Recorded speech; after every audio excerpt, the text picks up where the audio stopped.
Donald लू साहब ने कल जो है वो अपनी वो जो हेयरिंग थी, कांग्रेचुलर हेयरिंग, उसमें बड़ा कुछ कहा। बल्कि अगर हम जो चीदा चीजें हैं जो अच्छा, अब इसमें देखें जो साइफर वाला मामला है वो तो सारा चौपट हो गया ना। उन्होंने जो रईस कसर थी वो पूरी निकाल दी और बिल्कुल क्लियरली कह दिया कि जी ये साइफर का मामला कुछ भी नहीं। अच्छा, मैं आपको तो बताऊं, पहले दिन से मैं तो ये कहता आ रहा हूँ, जब से ये पहले दिन जिस दिन ये इशू खड़ा हुआ था, मैं एक प्रोग्राम पे था और वहाँ पे मैंने बिल्कुल दो टोक अल्फाज में कहा था कि इसमें कुछ भी नहीं होगा, ये सब ड्रामा है। क्योंकि साइफर मुझे बताएं, किसी ने कोई अगर आपको धमकी देनी है किसी मुल्क ने, और मैं ये नहीं कह रहा कि अमेरिका ने माजी में हुकूमतें नहीं गिराई हैं, लेकिन वो क्या उनके सफीर को बुला के कहेंगे देखो हम तुम्हें थ्रेट दे रहे हैं, लिखो शाबाश साइफर में लिख के भेजो, ऐसे तो नहीं होता। और मुझे याद है कि आपने इसके ऊपर लिखा भी था और आपने कहा था कि रूटीन की केबल है जो कि जिसमें एक कम्युनिकेशन है जिसको कंट्रोवर्शियल बिल्कुल ऐसे। तो ये मामला तो सारा हो गया। अच्छा, अब आज जो हम थोड़ा सा बात करें, क्योंकि इस पर कल काफ़ी बात हो गई थी दीगर प्रोग्राम में भी, लेकिन मेरे ख्याल में इससे जो पीटीआई का जो पूरा बयानिया था वो तो हो गया फारिग। और लेकिन इससे पहले कि हम जरा बयानिए पे आए, ये डोनाल्ड लू साहब ने एक और बड़ी एक हैरान कुन एक इंकशाफ किया जो मेरे ख्याल में हर पाकिस्तानी के लिए बाइस शर्मिंदगी होना चाहिए। जब उन्होंने ये कहा कि मुझे डेथ थ्रेट्स आती रही और मेरे ख़ानदान को, यानी इनको सिक्योरिटी कॉल करनी पड़ी। वो डेथ थ्रेट्स कहाँ से आ रही थी वाला,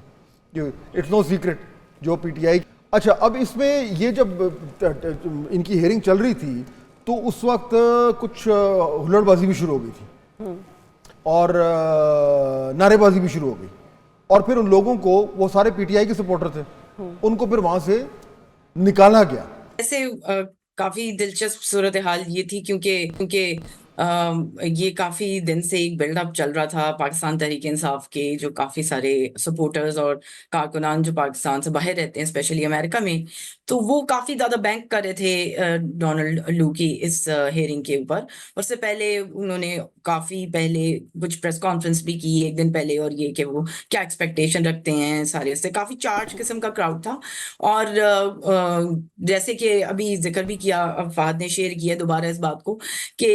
डोनाल्ड ने खुद जिक्र किया कि उनको लाइफ थ्रेट्स हैं, तो वो सिचुएशन जो है वो काफी इस हिसाब से एक तरह से टेंस थी वहां पे, क्योंकि काफी खचाखच भरा हुआ था वो जाहिर है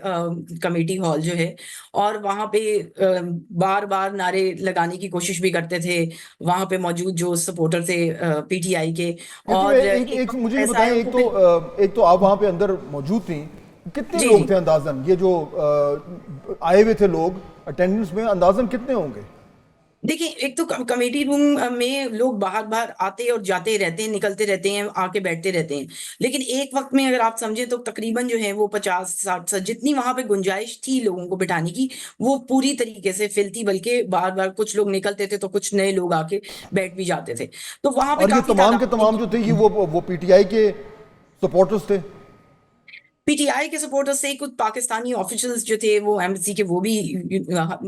देखे जा सकते थे, क्योंकि जाहिर है पाकिस्तान के इलेक्शंस के हवाले से बेसिकली तो ये कल की हेयरिंग हो रही थी, तो वो भी मौजूद थे वहां पे। लेकिन जाहिर है उनकी तादाद इतनी नहीं थी, लेकिन ये बार बार उनको इंटरप्ट करने की कोशिश इन्होंने की डोनाल्ड लू को, जब वो अपनी बात कर रहे थे, और फिर उनके खिलाफ ये कि झूठ है, कि लायर के नारे लगाए, जिसपे